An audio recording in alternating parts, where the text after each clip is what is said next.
Hello and welcome everybody to Cardboard Chat. This is a new series where I sit down with cool people in the Pokemon TCG community and get to know them better. We'll talk about everything from their history with the game, things they're passionate about, the meta, upcoming tournaments, and much, much more. And for this first Cardboard Chat, I am so honored, so privileged to be joined by the one and only Victor Aung. Vic, how are you doing today? Thank you for having me. I'm doing well. I'm doing all right. How about you? I'm doing pretty well. I'm excited for this. I like normally the person who gets interviewed should be the one that's like nervous, but I'm really nervous because I'm in the presence of such an amazing player and someone I've been very lucky to meet in the TCG community in my relatively brief time doing this. Victor, aka ItVic, aka Vic, is a software engineer, aspiring caster. Recently got top 16 at Sacramento, top 8 at NAIC. That's probably what most people who follow the scene currently would know him from, especially as 9-0 start or something ridiculous to NAIC that everyone talks about. He is called the Turbo Lost Box Godfather, the Lost Box Wizard, and now more recently the Rapid Strike Guru. Um, Vic, why don't you tell me about your history with Pokemon speedrunning, or not Pokemon speedrunning? That's what I do. Pokemon TCG. Yeah, so I go way back. I started the TCG when I started collecting the TCG when I was like probably like 4 or 5. My parents have this funny story. I need to talk to them about it to like make sure I know all the details. But the story, it's kind of like a myth at this point. But the story goes that my mom had eBay open on her computer, and I, at the age of 4, somehow navigated to like Pokemon cards and was able to buy $100 of bulk Pokemon cards. And it showed up at the doorstep, and they weren't even mad because they're like, if our 4 year old could figure out how to navigate eBay and make a purchase, that's probably a good thing rather than a bad thing. Um, and then at 5, I was learning how to play the game. My dad was learning with me a little bit to try and teach me because I didn't really know how to. I barely knew how to read at the time, Mm-hmm. but I did look up the local league in our area, and I was like, "Mom, Dad, please, like, take me to this thing," and then they did, and that's when I started playing against other people. I wasn't competitive at first, I just played with whatever cards I had, like people like kids normally do. Yeah, You build a exactly. deck Yeah. with whatever. Yeah. Yeah. But one event when I was, I think, like 7, I was going to a regional for, like, the 2nd time maybe. I just decided to net deck a deck that for some reason I don't know why, I just did. And it turns out that that deck it was this was I think about 2008.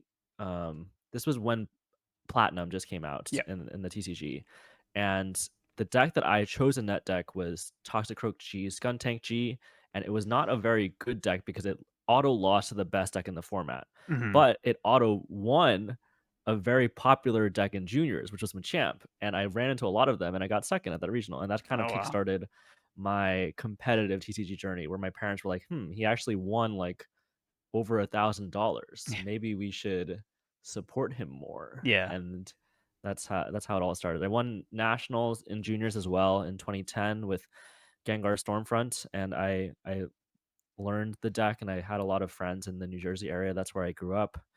I took a long break because it's hard to play competitively in high school and college and whatnot. And also my family moved away from my TCG friends. We moved to Pennsylvania. But I got back into the game right before COVID, senior year of college. I had finished all my hard classes already, so I was looking for something to do, especially that summer.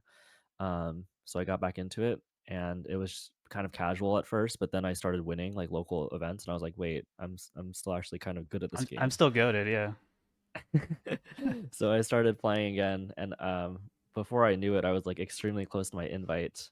Even after only going to like one regional, I think, before COVID, just because the invite bar was a little bit lower back then, and I was doing really well at locals. Um, but then COVID happened. I played a lot of Cube over the pandemic, which I think improved my skills as a player a lot and introduced me to a lot of different formats that I may have missed over the years. And then got back into the game to finish out my Worlds invite because I was only like 50 or 40 points away at the time. Mm-hmm. Um, Went to London Worlds, didn't do well, then but came back into it last season, got my NAIC finish, got some six top 32s mostly, but I had a top 16 recently at Sacramento as well. and I've played a lot of cool different decks, which I'm sure we'll talk about in a second.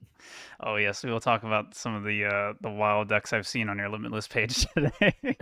Very excited to talk about those. So kind of talking back to what you accomplished both as a young and as an adult, right? Like Hmm. what do you think kind of carried over from winning so much, like winning at a high level as a junior, right? Do you think what parts of that experience kind of helped guide you to do well still at the adult level? I think I think that experience as a junior, doing well and playing competitively back then, actually did help me with like a lot of other aspects of my life. So like starting from not Pokemon, I think it definitely like kindled a love of like strategic thinking Yeah, and games in general, and but even like stuff that's not game related. Like for example, in high school, I did robotics, and that there was a lot of that was also kind of a game, but I excelled in that as well, and it was definitely partially due to having thought that way in since I was a young kid. And I think a lot of that translates well. I'm very comfortable with playing a deck, having cards in my hand, thinking about different scenarios, thinking about different options, thinking about building decks. Um, Obviously, it wasn't like from the get go, I was incredibly good at the game. When I picked it back up, I think it took time. And I think um, I will talk about a little later, but some of the decks that I played could have been even better, and I think I'm still learning and growing for sure. But having that foundation has been really nice. yeah, it's something we see a lot from a lot of players who just grew up playing Pokemon TCG the whole time. Is just how much like just having that experience and having that knowledge of like past formats and stuff can help really guide and make better decisions for deck choices and current metas, deck building, what kind, all that kind of stuff. So it's cool to see uh, yet another great player who did really well as a junior, still do really well as an adult, even with a huge gap in between, right? You kind of missed out on many years of the meta in between. So I think that's pretty cool. And you mentioned you took a break during COVID after kind of getting back into it. And inadvertently, that's part of why I ended up meeting you. Not Right. directly, but inadvertently, because during that break, you picked up some other hobbies too. You want to talk about them? Yeah. Well, the one you're hinting at is speed running. I also Yeah. started playing Maple Story, which we talked about today, but We can not talk started. about it, but I got back into Maple Story, yeah. but which was really fun. But also speed running. I've been a fan of speedrunning for a long time. I'm basically I watch AGDQ, SGDQ pretty much every year, at least some of the runs for sure. Um, and I think it's really cool. So I wanted to pick it up, especially during COVID was when Legends Arceus came out. So Hmm.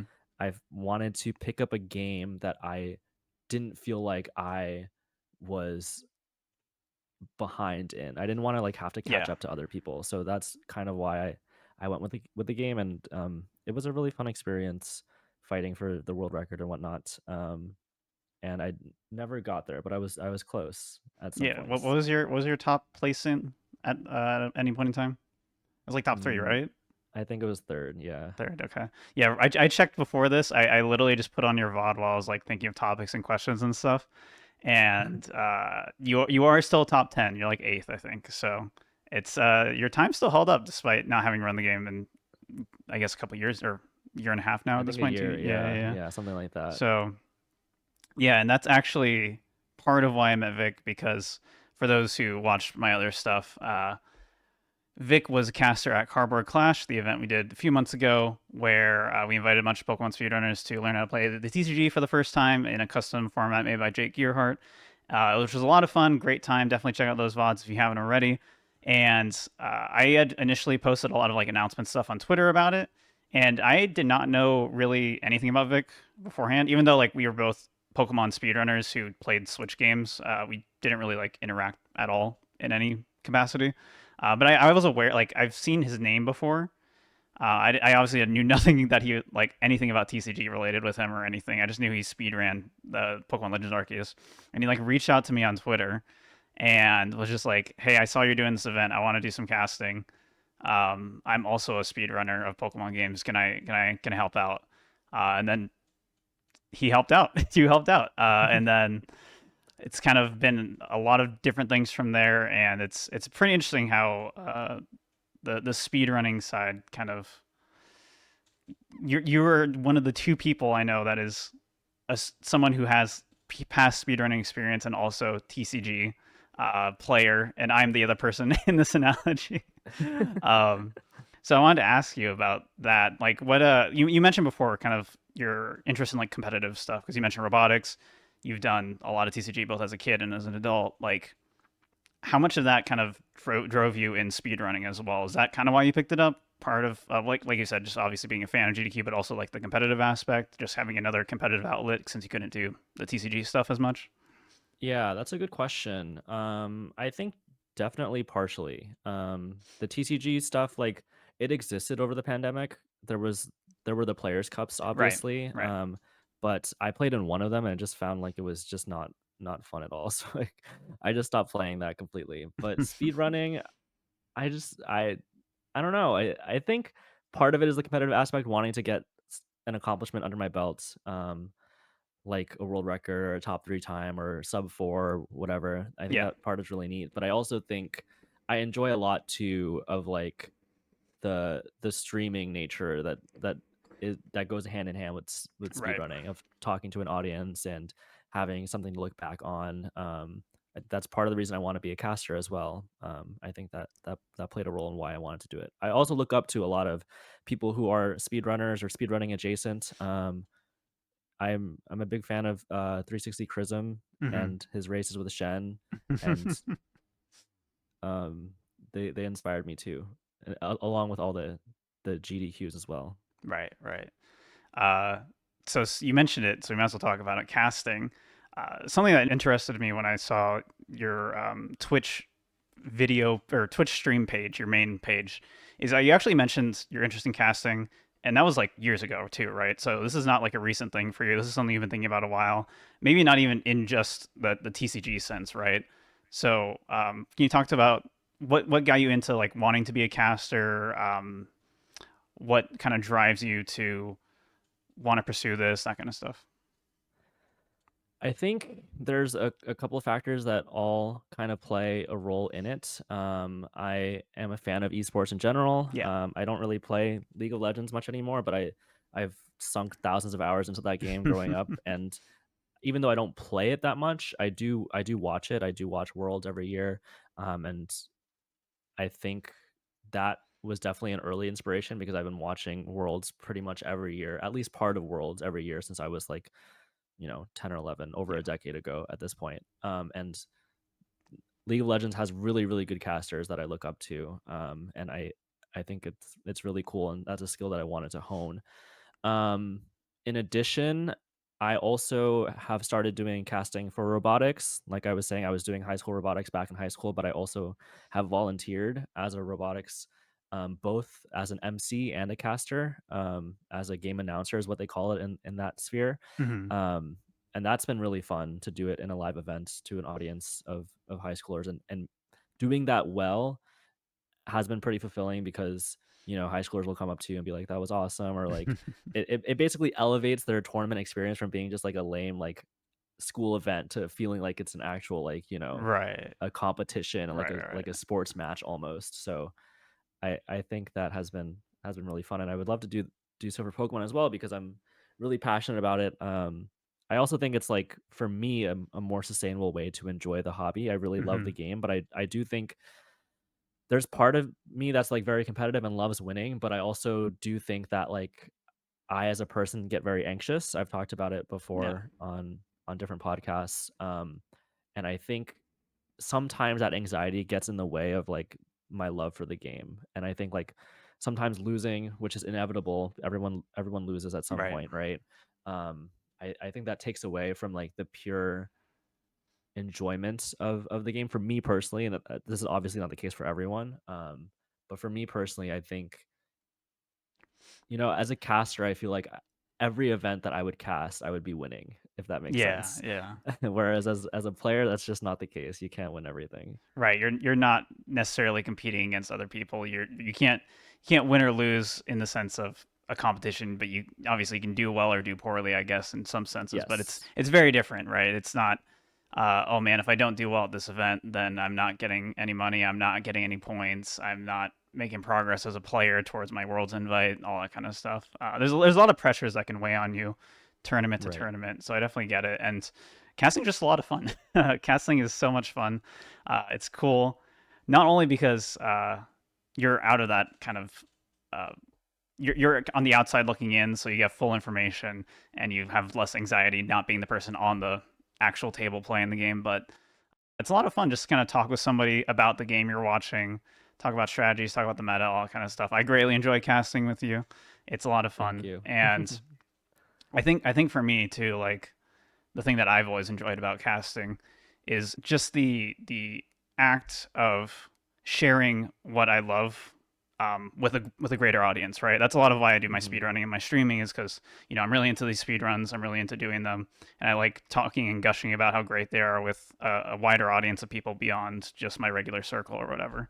Um, and I think that kind of reflects on what you were saying too with the robotics stuff as well, where it's like as a caster, you're not just talking about a game and getting paid for it or whatever. You're talking about a game and elevating everyone else's passion and interest in it, right? Yeah. No, totally. So I wanted to mention some fun decks that you've played in your history as a TCG player. I guess your recent history. And we're actually going to start with a deck that you played. Let me see when you played this. This was Peoria, Illinois, October 22nd or October 1st, 2022. This was basically the second tournament or first tournament right after Worlds, I believe. Second tournament because first one was Baltimore. Um, so last year, and you played a deck that is called Lost Box Charizard, except it's not Lost Box Charizard exactly. Do you want to talk about what the heck this is, what we're looking at? Yeah, this deck, I feel really sad that I did not get a higher placement than I did with this deck because I think this deck has the potential to have been the most broken deck that I've played in recent history in Yeah. the past couple of years. And obviously I did well at NAIC, 9-0 into top 8, but I actually think this deck has more potential than my NAIC deck. And the reason Okay. why is because I think the meta was really fresh and new. This was right after Lost Origin came out. The Lost Box engine in general just came out and people had no idea what they were doing. Right. This was the I first Lost Origin tournament, right? I believe so, Okay. yeah. Or at least the But first American regional, probably. yes. Yeah, people didn't know what was going on at all. Like there was probably a version of Lost Box with Mirage Gate that and Greninja that probably would have been pretty decent, but no one had figured it out yet. Everyone Right. was playing Sable Zard. But Sable Zard had some issues, even though Tord won with it. He had a weird build where he played 4 paths to the peak, and the reason why it had issues was because people were playing stuff like Empoleon V. Mm. I think I have a more elegant solution to that. Instead of playing 4 paths to the peak, you can just shady dealings for it, which was really Right. good.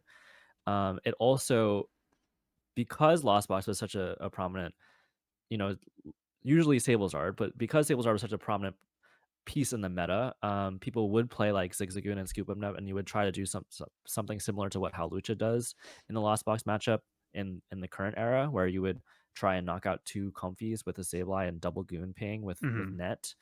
And you would almost have to because unlike current format, you have scoop up net to heal stuff, so you can't ever like really build up damage like you can now um, to get an edge. But my deck, not only was it super turbo consistent because you can shady dealings for Colress's experiment, which was Mm. so busted, um, but you can also quick shooting, which was even better. You can shady dealings for Ultra Ball, get quick shooting out. There were definitely games where I went, okay, quick shooting, knock out 2 Comfy, and then they would like Sableye take 1 prize, and I would echoing horn, quick shooting, knock out 2 Comfy, good game, and then that was it. Like Right. Right. any time I played against Mirror or Lost Tina, where they weren't playing the quick shooting Inteleon because no one was, only I was, Mm-hmm. it felt so free. It felt so favored, so incredibly favored that the deck just felt really broken. The one problem I ran into was I did not respect Reggie's as a deck, and Reggie's was like very, very strong in the meta. I didn't realize people would play it, nor did I realize how strong it actually was. Um, Reggie's basically auto won the non quick shooting version of this deck. I was able to, I think I went like 0-1-3. So I like Okay. tied 3 of them, but I conceded to Grant Manley the second time I played him. I played him twice. I played him in day 1 and I tied him. Played him in day 2 and he was 1 turn away from winning, and I don't think at that point in the tournament, I don't think a win would have a tie really helped, so I just conceded to him. But, like, if you don't include that, I think I was, like, 0-1-3, and the reason why is because even though it's an auto loss, normally quick shooting let you stay in the game because before 130 HP, a little bit too high Right. to kind of get value into, but quick shooting fixes that. You can actually trade knockouts back and forth between them. Yeah, easy for Sableye Cramorant to KO Y anything besides Gigas, so yes, makes a lot of sense, exactly.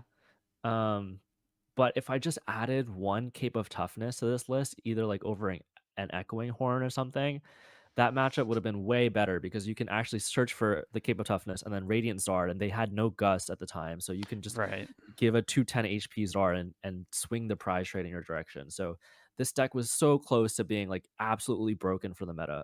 Just didn't quite get there. I also feel like hitting 4 Reggies is probably a little unlucky given the meta at the time. Yeah, I think it Obviously, was a like little Lost bit unlucky. Origin, thinking back on it, it was similar meta kind of to where we're at now, where it was pretty wide. There wasn't a lot of like this was right before Lugia came out, so there was no like top BDIF 20 to 30% deck in the format. Hmm. So if Reggie's is like probably it was probably like 10% ish maybe at Peoria. Right. Hitting that many is just sad. It was unfortunate. But yeah, this is out of all the decks that I've made or all the lists I've kind of tweaked around, this was the closest to being actually like broken. Yeah. Yeah, super cool to see, and very creative. And for those who are kind of newer players and haven't seen this Drizzile and the Zigzagoon before, in particular, TLDR Shady Dealings. When you evolve your Sobble into Drizzile, you can just get any trainer card you want, and Zigzagoon is basically quick shooting, except it just 10 damage on whoever whenever you play it down, and that synergized really well with Scoop 'em Net back in the day. Scoop 'em Net and Inteleon was so broken, so fun. I miss them greatly. And you might be wondering, why didn't Vic play this deck again and more often? And that's because you explain it. Um, yeah, rotation happened Yeah. at some point, but um, and also the meta just shifted where Lugia came out, and Right. suddenly you needed a way to deal with that deck, especially because at the time there was Stoutland, and so you could not just play like a single prizer deck that had no way to deal with Stoutland, otherwise you would just lose immediately. Yeah. Stalin was just so oppressive for a lot of different Lost Box variants in general, really. And you basically like you had to have an answer to Stalin or just give up. So a lot of the Lost Box lists adapted as Lugia came out, as Silver Tempest came out. There was a lot less Sable's art in general as Hmm. time went on. It still got played here and there, but it went down quite a bit. And then you kind of had a kind of a, I guess you can call it like a breakout performance with this deck at Orlando, Florida. That was February of this year. Is it 2023? Yes. That was February of this year. A tournament I was also actually at as well. And you did very well with this list. You got 23rd at the tournament. And we've talked about Turbo before off stream. And you say that you don't really deserve credit for like making it, but for I guess for popularizing it is probably a more accurate thing to say. Yeah, there was a tournament before this one in EU where it was the same format, and I forget his name, so forgive me. But there was someone who had played like a very turbo version of Lost Box, but it was so turbo that they did not play Cramorant, which Yeah. was, I think, which was cute, but I think a little bit overcooking it. But the idea was great because at the time people didn't realize the power of like Steel Stone plus Vacuum, that kind of engine that was happening. And because of the power of Scoop Up Net, you can actually get 7 in the Lost Zone, sometimes even 10 in the Lost Zone randomly on turn 1, which is very powerful. Yeah. And I basically played that deck as it was just to try it, and then I made like 2 changes. I added this Cramorant. I wasn't the first person to come up with Turbo Lost Box. I just saw a list that was doing well, and I kind of took it and made it my own. I was, however, the first person to like do well with 1 Cramorant. Yeah. That is something like, would it have happened without me? Eventually, yes, I'm Yeah. almost sure that it would have, but I was one of the first people to do it. And I think this deck was also pretty good at the time. A lot of people were still playing like Skystone stuff or like Amazing Rare Raikou, Amazing Rare Rayquaza. Yeah. I think this deck has like a pretty similar Lugia matchup, even though the win condition is different. Their deck like tries to trade with Lugia over like a long game, whereas this deck typically wanted to like donk a Lugia fast. Yeah. Um, but it doesn't gain anything in the Lugia matchup, but it did gain a lot in like any sort of like Lost Box mirror because almost every Lost Box mirror that I played against were on the either Skystone or on Amazing Rare, like Amazing Rare Rayquaza or Amazing Rare Raikou. And I just had so much more speed over them with vacuums and Sealstone and Zigzagoon that and consistency with Luminion that it just felt very, very favored. So I think the deck was overall really good. Yeah, and it's kind of interesting how I feel like this deck kind of came together slowly over the course of like multiple tournaments where people were just kind of like figuring out one card at a time. Like, oh, this card's actually really good in Lost Box. Like Dragonite V kind of just came out of nowhere. I believe San Diego Regionals is when it started popping up. And then people were doing, like you said, Lost Box Ray, Lost Box Raikou stuff around the same time as well. And that kind of just culminating into this Turbo Lost Box, as it is now called, that you kind of played a lot of for a lot of the format. Like you said, NAIC, it was a played list. As you played it there as well and did really well with it. But in between NAIC and Orlando, you played this, and I want to talk about what the heck is this? This is actually the second time this deck showed up. If you don't mind, could you Oh, actually did I pull? miss it? No, no, no, you didn't miss it because I didn't do well with it the Oh, first got it, time. got it. Can you? But can you pull up Justin Bakari's Limitless page for a sec, Sure, and then go to Charlotte, third, yeah. got So it. this was right before rotation, and this was the first iteration of this deck. Basically, what happened was that even though I did well in Orlando with Turbo Lost Box, and I was able to donk a bunch of Lugias because half of the reason why is because they didn't know what was happening, and I think they just like put down one Lugia like normal and was not expecting me to get the turn one KO, but then I did, and then I just won. Um, so, but it ended up not being like a super consistent win condition because I think once people realized you could just bench two Lugias and then it would kind of be bad for me, Right. then the matchup started turning for the worse. So before Charlotte, I wasn't sure how good the win condition was, and I tested against Justin. I was playing that version, the Orlando version, and he was playing Lugia, and I went something like 0-4, 0-5 or something. Sure. And I was like, okay, so now once I know the matchup, the matchup isn't as good as I want. And this is back when Lugia was S tier, like 20+% of the format. So at that point, I was like, okay, my win condition of just like going fast and destroying them wasn't enough. Yeah. Um, and so what if we add a different win condition? And that's how Aerodactyl came to be. Aerodactyl V Star. If you go first, you get it down. Turn two, you can Ancient Star, and that locks up the Lugia matchup because they cannot Archeops.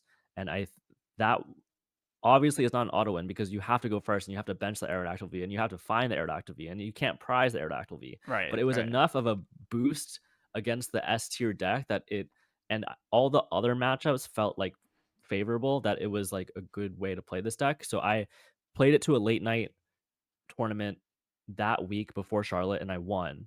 And I only dropped like one game in like a best of three or something. And Hmm. it felt really good and I was just gonna play it. And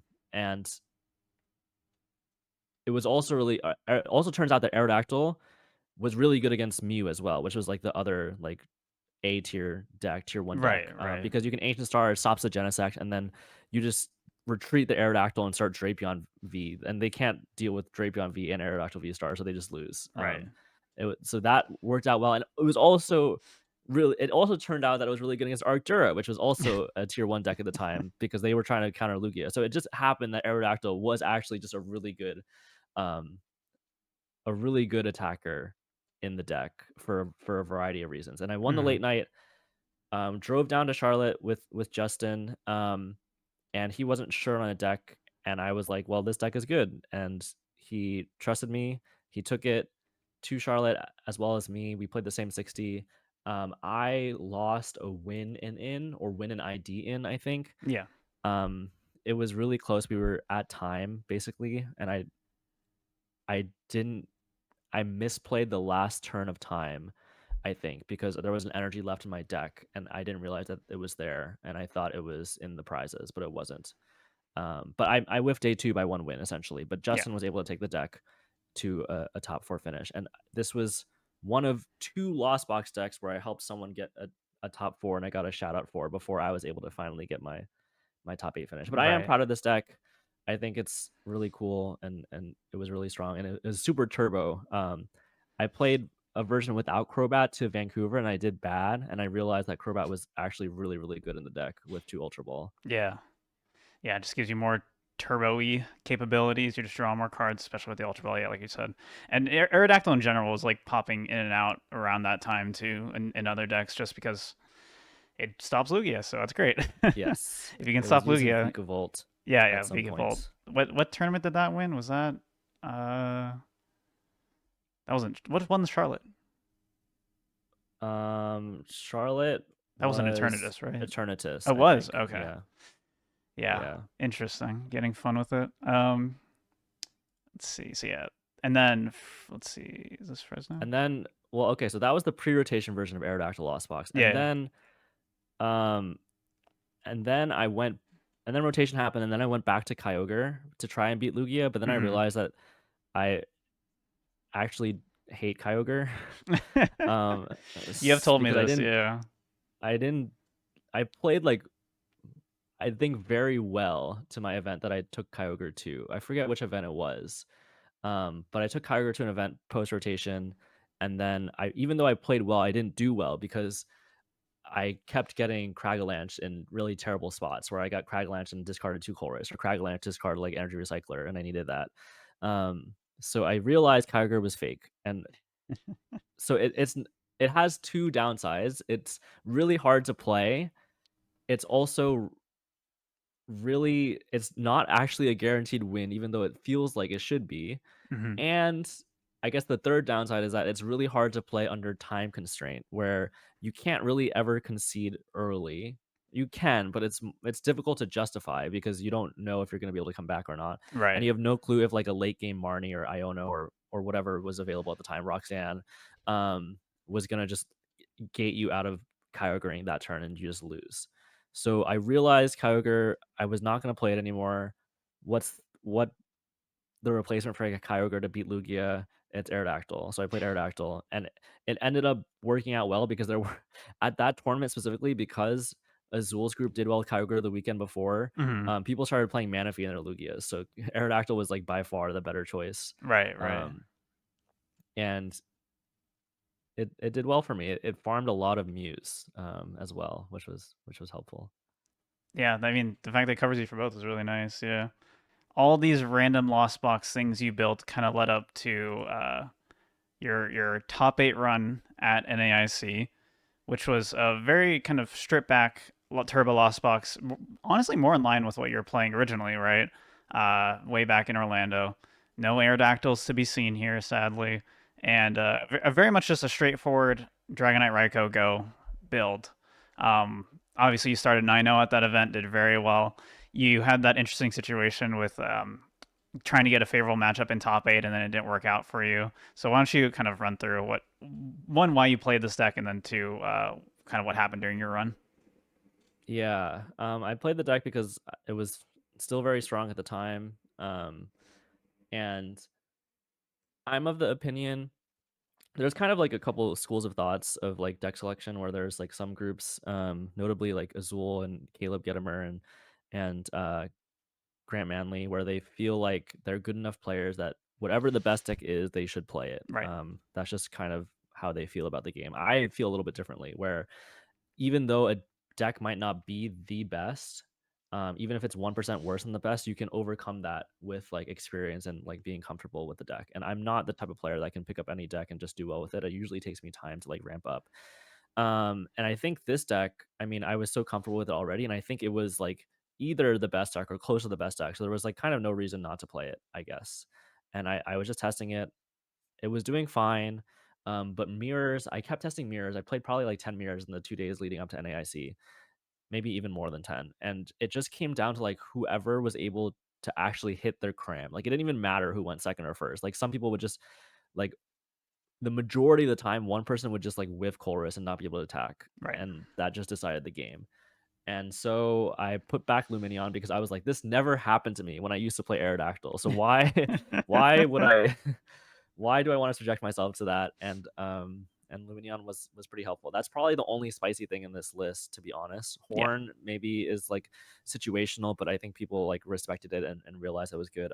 Third vacuum was a little bit not normal at the time, but I found that it was really good for pushing for those for that 10 the loss zone. I think people didn't realize I think the Guardy matchup was at the time like very unsolved, and people didn't realize how that it was favored for Lost Box for sure yet. I think people have come around to that over time, but at the time, Guardy was very new, so people weren't sure how to beat Guardy, how to tech against Guardy. Turns out the best tech for Guardy was just consistency, adding that Luminion to be able to knock out Cresselia, but also just be able to chorus turn after turn and getting that third vacuum.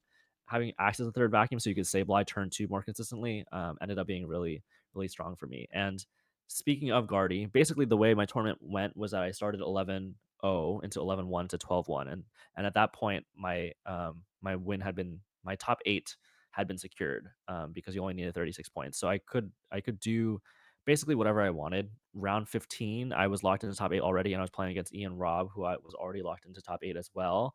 And we could have ID'd or played it out, but the way it worked out was that I wanted to be on the opposite side of the bracket from him, because I thought he was one of my less good matchups. So I conceded to him to kind of confirm that, and I actually ended up hitting someone I had beat earlier. I was supposed to play against Rowan, who was playing Guardy, and I played terribly in our sets. I think I was tired that morning. Hmm. I played terribly in the beginning of day two, and but I still won because the matchup was just that favorable. Yeah. And I was very happy to have hit Rowan, and I was like, man, I made the exact right choice. Um, but turns out I didn't because the second seed got disqualified, and they actually brought ninth seed to play. And that I think that's like unprecedented. In similar situations, maybe it's because they had caught it like later in the scope of the tournament. I'm not sure why, but previously when that's happened, the person who was supposed to play against second seed just got a free win. Sure. But this time they brought up the ninth seed and everyone got shifted in the standings. So I ended up having to play against Cyrus, who I had actually also beaten in Swiss in day one. But it's still not a great matchup. I would say it's slightly unfavorable to play against Urshi. And I got way unluckier in my top 8 Yeah. match. So I unfortunately was one win away from getting that IC trophy. Yeah, still an amazing run, and like you said, it was kind of your first time getting that top cut, and at the biggest tournament at that point too. So a good time to do it, and with a deck that you kind of just been building towards nonstop for essentially like 5 months at that point. So it makes sense, like you said, the experience with the deck, just being so used to it for so long, even though you played like different iterations, a lot of the core is still the same. Um, Still really cool to kind of see that kind of development. It's somewhat rare to see kind of this sort of growth of like a new deck and this somebody just iterating over it over and over again for such a long period of time and then finally getting like really good results with it over time. Yeah, Um, I'm glad it worked out and I was able to get at least one big finish with it before I started playing other stuff. But and back in Orlando, something I glossed over was that I actually had 2 win-ins to top 8.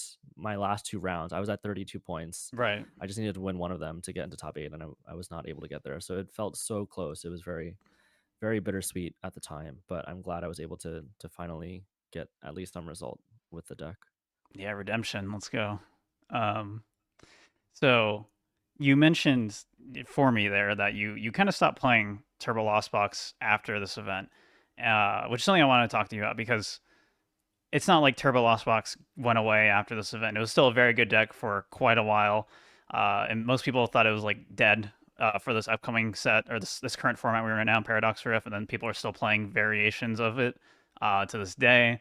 So, obviously the deck didn't die after this event. So why did you decide to go away from it? I I was talking about my train of thought about how a deck can overcome its like win rates, like even if it's a tier 1.5 deck and it's a couple percent behind like an S tier deck, you can make that up. I think there were some tournaments where I felt like there was too much of a gap between that and other decks win rate wise that it was no longer worth like trying to overcome that percent like difference Hmm. where I felt like Lost Box had dropped from like maybe tier 1 to tier 2 or tier 1 to tier 1.5 where I felt like I would do better with other things. And um I mean I honestly part of me honestly felt like I was just going to play Lost Box even after Worlds, even after not doing well with it at Worlds um for a long time. But I picked up Urshifu because I thought it was well placed in the meta and I won like a couple cups here in Seattle with it. So Hmm. at that point I had a second deck that I was just as comfortable with, and at that point, it's just kind of like choosing between what I think has the better matchup spread. Right. We're going to talk a lot about Urshifu in a little bit here because we both play it a lot, probably too much. But that's another thing I kind of forgot to mention is you did actually bring Turbo Lost Box to Worlds as well. Um, I think your list you mentioned was like 58 of the same cards, pretty much, from what you played in Orlando. Let me pull it back, or NAIC. Let me pull it back up. Yeah, it was. I added a Snorlax over Drapion because I wanted to lock up the Lost Tina matchup, especially if they had Snorlax of their own. Hmm. And then I think I changed Artisan to be third Nest Ball, and I think that was it. And I think that was the list. Well, I played that list, but then I ended up hitting like 2 or 3 Mews. Yeah. So I got punished really hard for cutting the Drapion, even though at the time it wasn't a huge percentage of the meta. Like I could have, Yeah, day one meta was not a lot of Mew for sure. yeah. Um, so I got punished for it and didn't do well and bombed out immediately. But John Ang and Isaiah Bradner took that list as a base and kept the Drapion, but did the nest ball change. And I think Isaiah was close to doing well, and John, I think he was 1 win away from top 32, and John got top 32, which was which is a big deal. You get the promo, the top 32 promo, so For sure. it's nice to see the deck getting a finish.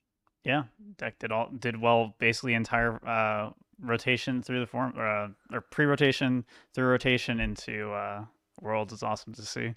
So we have been playing a lot of Urshifu lately. A lot of Urshifu, basically since the start of the new season. Um, there's a lot to talk about with Urshifu. There's a lot of different versions that people, or there's two main versions, kind of uh, separated by which support EX slash VU play, although there is some lists that play both. But why did you go into Rabbit Strikers? For you mentioned it just has good enough matchup, or it just is better into the matchups than Turbo Lost Boxes, right? But what specifically about the meta kind of warped it to make those matchups correct for you, basically? This isn't actually this was the first time I did well with Urshifu in a big event, but Yeah. okay, let me rephrase that. Actually, pre-rotation, before Lost Origin came out, before the Lost Box engine came out, I actually did play Urshifu because Urshifu was really meta at the time. There was this whole era where like Tord and Robin brought Urshifu Moltres to a tournament out of nowhere with like 8 different one of supporters and Right. like all these one of cards with the Inteleon engine. And basically the reasoning was that at the time Urshifu beat everything except Mew, which is the S tier deck. So you just add enough dark stuff to your Urshifu deck and you can beat everything. And I think I top 64'd an event like 2 years ago with Urshifu. So that wasn't the first time I played Urshifu. And Right. then I also tried this Urshifu Inteleon at Portland and I did bad. Yes, it was this deck. Here's this list, yeah, which is wild looking at it. But continue. um very very fun deck, and I this was like very super the way this deck built is like very cube like where you have all these one of cards and you just Hmm. kind of pick at them with your engine and Yeah, that's the find magic of shady dealings. You can just do stuff like yes. this. Yeah. It was a very cool and fun deck for sure. So I had some experience with Urshifu. I played it at Portland too, but the list and the meta for it wasn't that good at the time, so was I think I was also 1 win away from day 2 at that point. But it was always in my back pocket, and the meta just shifted to a point after Worlds where no one was like respecting it, and the good matchups for it like started popping up everywhere. Lugia and Mew were the bad matchups for it. Yeah. and this was, I think, when Cyrus won NAIC actually. Um, she had a good meta read that like good players wouldn't bring Lugia and Mew, but it actually was like still pretty heavy Lugia and Mew. Yeah. Where it was like think like 20% if you combine both, and that is not a very Urshifu. It's not very friendly to Urshifu Inteleon, at least. Mhm. You can't run the dark stuff like you used to with the Shady Dealings engine. It's just not possible. So, but at some point, Lugia and Mew died down, and I was able to win some cups with it locally. And there was actually a weekend where I won 2 cups in a row, and I was not expecting it at all. Like I was just like, well, I'm tired of Lost Box. I didn't do well at Worlds. I don't think it's in a great spot because you can't counter everything. It has decent matchups across the board, but it was not like super favorable or anything. So I'm just gonna try Inteleon. It's done well recently. Might as well just try it. I won a cup. And I'm like, okay, well, I won a cup yesterday. Might as well try it today as well. I won another cup. I'm like, okay, all right, well, guess I'm just gonna keep playing this for now. And Yeah. um it's definitely in my back pocket now. Whenever I think it's good, I'm gonna bring it back out. I think there are literally 4 times where you've messaged me like, "Oh, I'm gonna go to a cup with Urshifu," and then 7, 8, 9 hours later, 10 hours later, like you're like, "I won the cup." This has happened so many times, and I'm just like, "Okay, cool." Yes, I have won this season. I think I've been to 6 cups, maybe 7, and I've won 4 of them, and Jeez. 3 of them are Urshifu. So yes, Urshifu has been getting me a lot of points. Yeah. You just have so much control in your matchups. If your opponent doesn't play perfectly, you don't even have to draw well. You can draw terribly. You can just still destroy your opponent if they don't know the matchup or they don't know well. So they don't know it well. As long as it's in a favorable matchup. Yeah. The opposite is true is if you hit Mew or Lugia, they get to do whatever they want, and it's fine. But if you think the meta is right for it, the deck is really good. And then going back to Sacramento, that was kind of like my best finish for Urshifu. I did poorly with Urshifu before and after it. I mean, I played Urshifu to Pittsburgh and Toronto as well. Didn't make day 2. I got points still, but didn't make day 2. Um, so this was kind of like the best run I had out of those 3 regionals. And I actually also had 2 win and ins this event as well, but couldn't quite get there, unfortunately. But I still got top 16, got a lot of money. I actually, because of the prize pool increase, I got the same amount of money from this one event as I did like all of last season between my top 8 Yeah, I mean, we and can my see that, top right? Like, 32s. yeah, Yeah, yeah, literally 2K. exactly. Amazing. Yeah. You got you So 250 for top 32 before? yeah, Oh my gosh. it was not very lucrative That's so sad. at the Continue, sorry. time. But now it's much better. And so I was a little bit sad that I was not able to convert it to a top 8. This marks probably like 3 or 4 win and ends I've had to top 8 at big events at this point that I was not able to convert on. But it does mean that it's like I'm getting close. Consistently getting to that point is nice, and we'll get there soon. But the deck is really good. Just have to hit the right matchups, and it's definitely a meta call deck for sure. For sure. Yeah, kind of combined talking about both this and Turbo Lost Box. I think they're both interesting to talk about, especially right now, because as Paradox Swift was about to come out, um, multiple people, including like, I heard it from you too, where it's like, oh yeah, Rapid Strike's dead now. Turbo Lost Box probably not gonna be relevant, nearly as good as it was before. Yada yada yada, and then it turns out, oh, they're both still fine. Turbo Lost Box is a little bit of a different case, but Rapid Strike actually ended up being really good again, partially because of just the way the meta kind of shook out.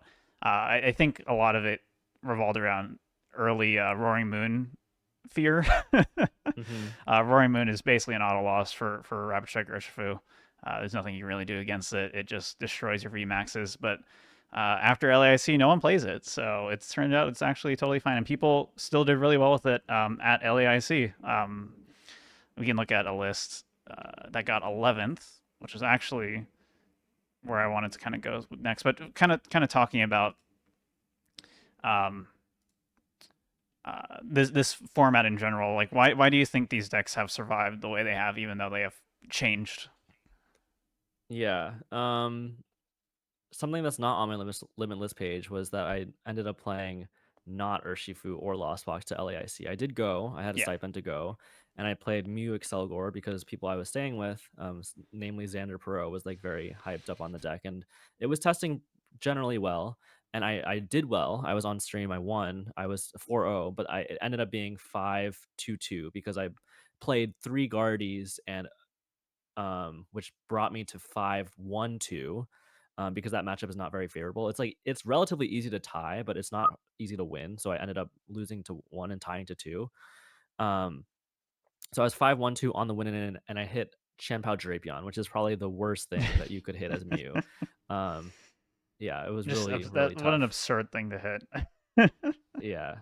So I, anyways, I got points, didn't make it to day two. But long story short, I didn't play Urshifu or Lost Box, not because I didn't want to, but because I didn't think it was a good choice. Yeah.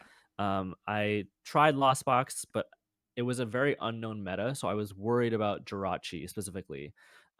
Guardy at the time, I think, was like about 50-50 on Jirachi or not, and I think that matchup is pretty bad if they play Jirachi. You have to have some kind of like way to beat it. Like Iron Hands is what people are talking about now.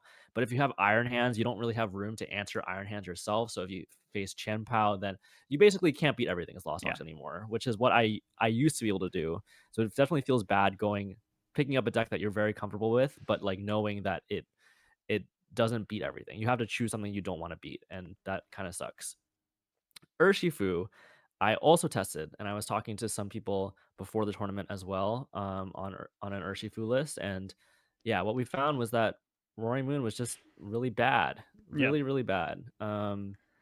And I was talking to Andrew Hedrick actually a little bit before LAIC, just like 2 days before I went to Brazil, and he played Urshifu to a online tournament and just got just lost to a bunch of Roaring Moons because at the time Roaring Moon was very popular in Yeah. online tournaments, like 10% plus. Um, so I didn't feel comfortable bringing it to LAIC, even though it ended up being a good play. But you definitely did have to fight your way into the bracket where you were facing all the Guardies and not playing against anything like Roaring Moon. Yeah. Yeah. I think we can talk about like card adjustments for Urshifu in a bit, but yeah, I think that just the fact that like the big scary threat wasn't actually a big scary threat in the sense that people just are not even like playing it really at all anymore. Maybe it'll come back to some extent. We don't know. But that being gone, it turns out if everyone's playing Gardevoir and Miraidon, because those decks are still very good and got even better with the new set, uh, Urshifu's still good against them. At least Gardevoir is a pretty interesting matchup. We can kind of talk about the matchups briefly too, but a lot of the things that are doing really well and did really well at LAIC, Urshifu kind of just handles all of them pretty well. Um, so, kind of talking about the current landscape of Urshifu, there's I mentioned earlier, there's kind of like two versions of Urshifu that were popular, at least pre-Paradox Rift. There was the version of I can pull up an example. We can look at probably Josh's list from Toronto. Was it Right. Toronto? Yes. Yeah. Yeah, yeah. So this is kind of the standard list. It's more in line with what like Cyrus played. Alex played a Right. similar list a bunch. Um, basically just going heavier on or having this like 2-2 split on like basically all your supporters, and then relying on Luminion to get you key supporters whenever you need them, and kind of playing a little bit of a slower game in general as Rapid Strike compared to the other version. The other version being similar to what you played at Sacramento and Toronto as well, the Squawkabilly version. So completely cutting out Inteleon in favor of just drawing more cards early. Also heavier research count and having some fun cards like Thorin as well to help both get Squawkabilly out of there, but also recycle attackers and get things in and out of your discard pile, especially with having two Clara. So I kind of want to talk about why you uh, ended up leaning towards this build and your thoughts on, I guess, the two versions.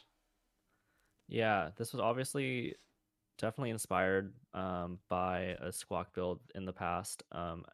Actually, the person who got top 16 in Sao Paulo, I believe, was the person who Yes, also top 16 or top 8'd in it was top 16. Curitiba. Curitiba, yeah. Um, Yep, ninth. yes. Yeah, so they Squawk. bubbled out both times. Which is Unlucky. fortunate. Yeah, Yeah, they are actually the Urshifu god they whisperer, I are. suppose. Yeah. Urshifu Inteleon. After testing this list, I just found that Squawk fixes a lot of the problems that people have with Urshifu. They'll go first, they'll win the coin flip, and then they'll be like, "Oh, I have no VIP pass in hand. This deck is inconsistent. It sucks." Right. And yeah, because you have no way to draw into the VIP pass. You only have the 7 from your hand, and then you top deck it. It's not very likely that you're going to be able to um hit, hit any of those VIP passes. It's just not, the odds are not high enough. Other decks in the format that play VIP pass, like Guardy plays Mew, right, to dig 6 Hmm. cards. Lost Box plays Greninja and Comfy, so you can dig probably like 6 cards that way to try and find your VIP passes. This deck just didn't. So going first always felt like a struggle trying to get enough basics in play. Um, you really want to threaten, like, you really want the possibility to high roll to be able to threaten like turn to Yoga Loop or shenanigans like that, which just like was impossible without Squawkabilly. Right. Um, Squawkabilly felt really good. I actually kind of wanted to play both Squawkabilly and Luminion because Luminion tends to be better if you're ever going second, because you have enough support in your deck that like you don't need that extra draw effect to find VIP passes. Like if you find an Irida or you find a Research or an Iono, like you are basically, you have a Squawkabilly effect for free. You don't need to actually bench the thing. And Luminion can find a supporter in like dire situations going second. So I think going second, Luminion is better because you have that kind of mid game, late game option to close out the game. Right. The problem is you don't really have room for both, especially you don't have deck space for both, and you don't have bench space for both. So it doesn't really make sense to play both. So it's a question of, do you want to be better going second, or do you want to be like way better going first? And I think being way better going first and starting to threaten people as soon as you can ended up being correct. And I Yeah. do like this build a lot more personally.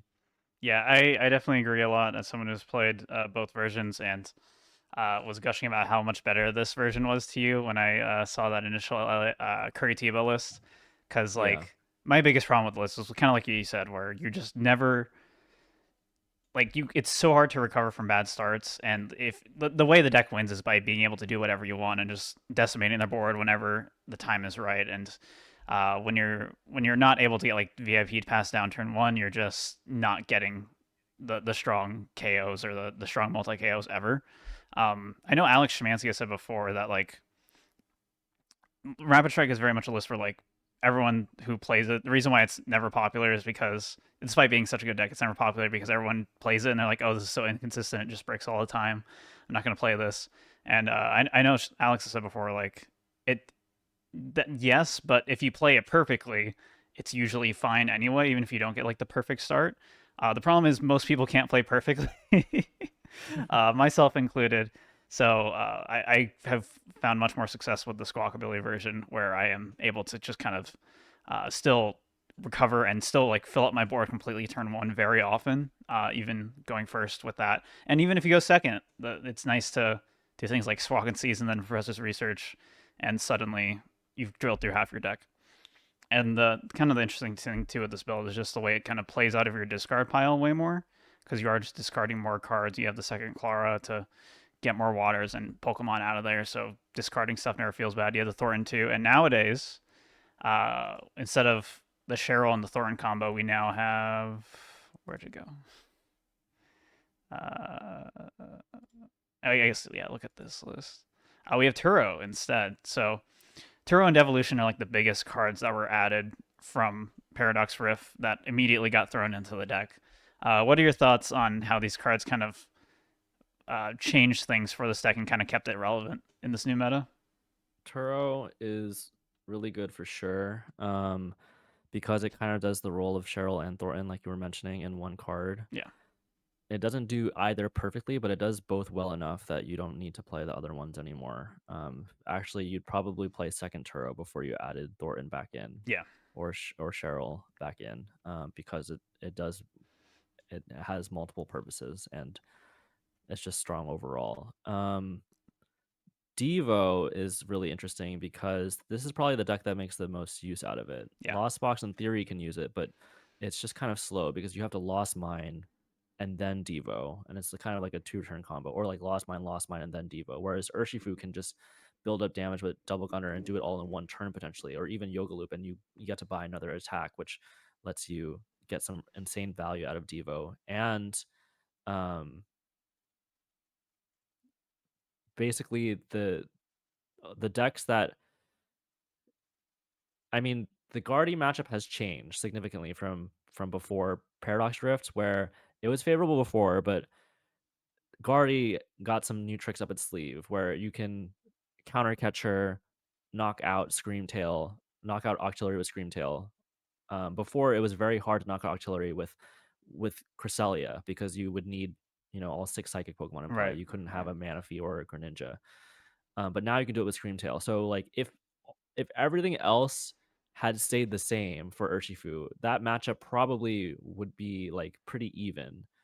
Um, the thing is, but Urshifu basically to counter the power of counter catcher needed some trick up its sleeve, and I think Devo is definitely what's keeping it as a favorable matchup into For Guardy sure. because you can now get lots and lots of value against anything that evolves in general. Yeah, and they also have cape now too. They can just cape the Manaphy, and then suddenly you can no longer ever rapid flow basically for the rest of the game.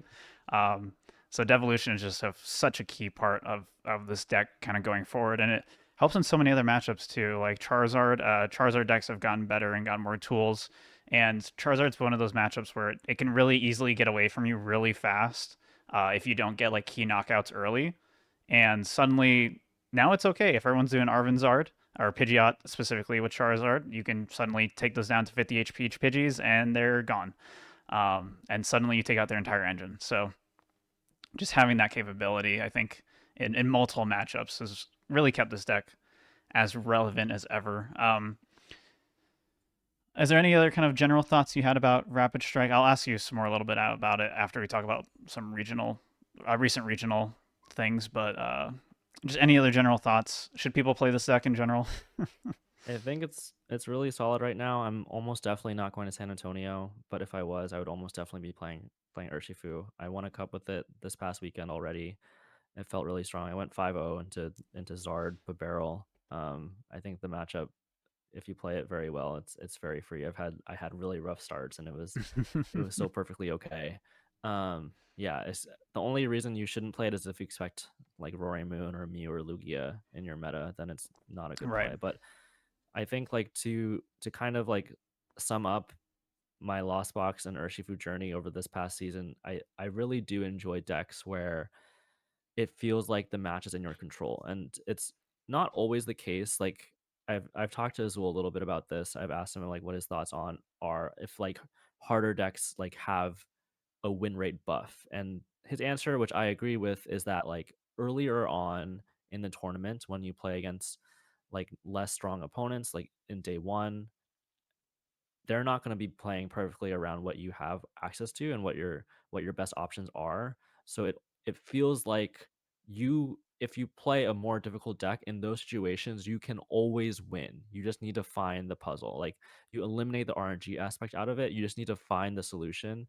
and you'll be able to clinch a victory. And I really enjoy that a lot, having that much control over like being able to decide the fate of the match and not leaving it up to chance, not leaving it up to the draws or the flips or whatnot. I Generators. think that yes, well, generators and coin flips and draws. There's so many. Anyways, um, I I do think that buff of like being able to control the match and knowing like that you can find a solution to it, and no matter like as long as you find the perfect solution, you will always win.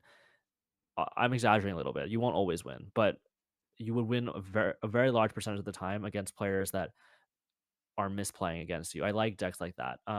That kind of buff falls off when you start playing against players that have practice against your deck, Yeah. better players, end game like day two. If both players are playing close to perfectly, it's gonna go back to being closer to even like 50-50.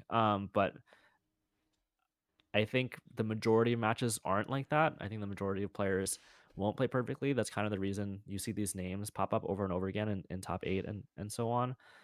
So if I can play a deck where I feel like I have some advantage like that, I usually will. That's kind of how I feel. That makes a lot of sense, for sure. So One of the last things I wanted to do here, I didn't want to go super in depth on the recent regionals that happened this past weekend. We had Brisbane and Gdansk, and I kind of just wanted to go over just kind of high level, like what your thoughts are on the decks that did well, kind of going forward for San Antonio. Starting with Brisbane, obviously Guardy won the event, now has three reversals apparently, and is pretty good with that. Let me show the list. So there's Guardy, there's also Zard is a mainstay for both events. Multiple Zard placements for both. Uh, Interestingly, Haru had the Minior tech. Um, Mew also a mainstay in both. Fusion Mew at Brisbane, DT Mew at Gdansk. So, uh, and of course, how could I forget Snorlax Stall, what everybody's talking about? What are your thoughts on kind of these decks and what you kind of expect to see in terms of like popularity or whatever, or just like preparedness for them at San Antonio? I think there's not a huge surprise in these. The biggest surprise would be Snorlax winning and also getting multiple top eights. I Yeah, think yeah, people respect it, but I think people didn't see it as a deck that could win, like actually win a regional. They would expect it to be like, oh, it can get top eight, it can get top four, it can yeah, show up in day two. Um, so I think that's a big matchup that we didn't talk about when we're talking about Urshifu. This is yeah, actually maybe the most meta relevant like auto loss for Urshifu. Okay, it's not an yeah. auto Going into loss. Like San Antonio, yeah, it might be more relevant than the Mew, honestly. yeah. But here's the other side of the coin is that if I were going to San Antonio, I would probably just lose to Snorlax. And the reason why is because Snorlax doesn't do well when it has a target on his back. People can play Minior, people can play Turo Palpat in their Guardy. Turo Palpat isn't even like that much of a stretch to play because I think those cards do stuff in other matchups anyways. Yeah, Um, so it's similar to when DTE Mew did well in Pittsburgh. Your gut reaction would be, okay, well, Urshifu now needs Spiritomb to try and contest DTE Mew. Now yeah, that people realize DTE Mew is good, it can even beat Zard. Clearly, it's a good deck.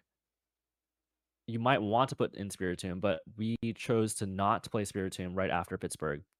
And the logic being, people will just play Spiritomb for us. And it actually ended up being the case. Like all of my friends that played DTE Mew like ran into multiple Spiritombs, and I never had to play against a DTE Mew, and that right. it's hard to say like if I would have lost any games in Sacramento because I played Spiritomb, but most likely I would have because it's like a 4% chance to start it and it's not a good starter. Just clogs up your bench and doesn't really do much for you in most matchups. So I think that's kind of where my take on the meta would be. Full leaks. I think it's fine to take the L to Snorlax because other people can beat it for you. I think like people who do like Snorlax will be scared to play it after seeing it do so well. Yeah, yeah. That is kind of the interesting thing with it is it kind of like, let's see, what was the, it was Toronto where it first got the top 32, I believe. Yeah, top 32, and then kind of just kept getting more and more popular, and it was kind of reached its natural tipping point here where it did win the regional. Uh, it makes a lot of sense. I think it'll be interesting to see if everybody also thinks that way, and then Snorlax wins again. But it still seems like a very good deck. I'm honestly interested to see how Snorlax decks kind of adapt going forward too, because now that they know they have their targets on their back, they might kind of change up certain cards. They might be more prepared for Minior, or just know how to play around things more, I guess, is for your average Snorlax player. The other deck I want Yeah. to talk about that I didn't go over is the Palkia box, I guess, or Palkia Ice Rider, however you want to call it. That just kind of steamrolled literally every Miraidon it ran into. What are your thoughts on this deck? Is it a real consideration going forward? Is it only when there's a ton of Miraidons? What are your thoughts on it? Um Well, okay. One last thing about Urshifu Snorlax. Yeah. Do not play the deck if you hate losing to Snorlax. I personally would make the call that it's fine to lose to Snorlax, but I don't want anyone to be mad at me for being like for suggesting a deck because if you hate it, it probably will happen at some point. So just be prepared. This deck, Palkia box, I haven't actually tested any of it, so it's hard. I don't like making big claims on decks that I'm not really sure about. But I will say that I think it's very reasonable as a deck. Hmm. It beats a lot of things just by having really good numbers. Um, like Roaring Moon, for example, would get destroyed by a 280 HP Pokemon because it has nothing to, it can't do anything except knock itself out really Right. and trade evenly. Um, and it's really good against stuff like Valiant. Valiant cannot do anything against V's. So it's very reasonable, but it's not a deck that I. It's definitely a deck that I would gravitate away from. Hmm. Um, I think there has to be like a really good reason. Like I was saying, there's I like decks with a lot of control. So there would have to be a good reason for me to play something that's more straightforward like this one. Yeah, I will say, if you're worried about losing to Snorlax, you can play this list and not lose to Snorlax. Yeah. Because not only do you have the switches, but you also have canceling cologne to stop the block, which is hilarious. Three Um, switch, two rope, four cross switcher. You're never yeah, losing. you're never losing. It's pretty funny. But I do think, I mean, I guess we should talk about this as well because we did talk about Turbo Lost Box for a lot of this. Just briefly, what are your thoughts on the Tord pile, as people are calling it? Yeah, I have mixed feelings about it. I think Lost Box is definitely super viable. That much I will say for sure. But it goes back to like not being able to beat everything in the room. And I think previously I really liked Lost Box when I felt like I could. And I think there's a world where the master spread is good enough where that's where even though you lose to something, it's still like overall very strong. And it ended up being that way for Tord because he didn't run into any Chen Pao. Right, If you notice, there's no Manaphy in this deck because so any deck that can Greninja you more than once will just basically auto win. If I'm not mistaken, unless I'm missing something here, but that's pretty much my take on the deck is when I saw it, and I think the logic was you there's no reason to play Manaphy because one, Chen Pao is not very popular in Europe, which ended up being true for Tord and it ended up going his way. But two, even if you do play the Manaphy, you probably still lose to Chen Pao because if they go first and then they Iron Hand it, you have no response except to like knock it out with Roaring Moon. right. And then they'll just knock it out for two prizes, and then they're in a really good spot. So you might as well just take the auto loss to Chen Pao, not even bother with a Manaphy. Um, was it a smart play at the time? Yes. Would I play it to a cup? Yes. Would I play it to an American regional where people tend to like their Chen Pao? Probably not. That's that's where I feel how I feel about it. Gotcha. So, any other last minute notes on kind of the state of the meta going into San Antonio? Any decks you wanted to briefly talk about or mention or matchups or anything? The meta is really, really wide right now. There's a lot of decks that are viable. There's, at least five, if not 10 decks that can reasonably win a tournament at this point. And there's probably like 15 that can make top eight. Um, at least 10 to 15 that can make top eight. And then 15 to 20 that can make day two. Like there's Zorobox and Cloth and all this Yep. nonsense that can reasonably make day two. Not So Goldengo though. That can't make day two. Uh, it it could, but I don't. Anyways, Maybe if it only hits Chan Pals or something. I don't know. yeah. So the meta is really wide. I think if there's something that you're really comfortable with, you should probably play it. Don't worry too much about anything else, as long as it's a tier two or better deck. I would say. Um, if there's not something that you're extremely comfortable with, try and find it. I think generally newer players tend to do better when they are playing comfortably and Yeah, they know all the lines and they know their deck very well and they know all 60 of their cards and I think that is especially true for a meta that is so wide and where so many things are viable. for sure. Cool. Yeah, you covered kind of my last topic. Any other kind of general advice to somebody who is maybe newer to the TCG and San Antonio is their first regional? What advice would you give them? I think es- especially if you're not coming from like a card game or strategy game background. I think there are unique cases where people go to their first regional and do really well. We even saw someone win a regional, I believe, Yep, on their first regional. yep. But they usually do come from like a strategy game or card game background where they're like excelling in some other card game and the skills transferred over. For the most part, I would try and temper your expectations because it's a hard game and it's tough, especially even if you do get to day two. Well, first, even getting to day two, it's tough because you have to have basically a 75% win rate, right? Yeah, Going 6-2 and then and then IDing. It's pretty tough to accomplish that. And even I, as a quote unquote named player that's been on stream multiple times, like I only make day two about half of my events. Um, it's tough, and but I think like if you love the game and you enjoy it, like you will get better and you will get to a point where you can reach your goals and you can get good finishes and good placements. But I would focus on that first and foremost, like especially for kids. I've been coaching a lot of young students recently. Hmm. Finding something that you love and that you're comfortable with will lead to more motivation to practice, will lead to more motivation to keep playing, will lead to more motivation to keep practicing, and that will lead to results in the long term. If you're not enjoying it and you're expecting to just win and then you are really upset when you lose, like it's not going to lead to long term success. Very wise words. Thank you, Vic, both for the advice and also for being here with us for this first cardboard chat. So excited to have you have the first guest, given your history with helping out with a lot of the cardboard clash stuff in general. And somebody I've talked to a lot about the card game, and somebody who's just super smart and understands everything very well. So, thank you very much for being here. I understand that you recently started a TikTok, and I believe are you putting the videos on YouTube as well? Yes, I'm Yes. Okay. putting both YouTube Shorts out and TikToks. Check me out, Victor PKMN on both, or underscore it Vic on Twitter. I will post updates there as well. But trying to get some content out, trying to get some collectors into the competitive hobby.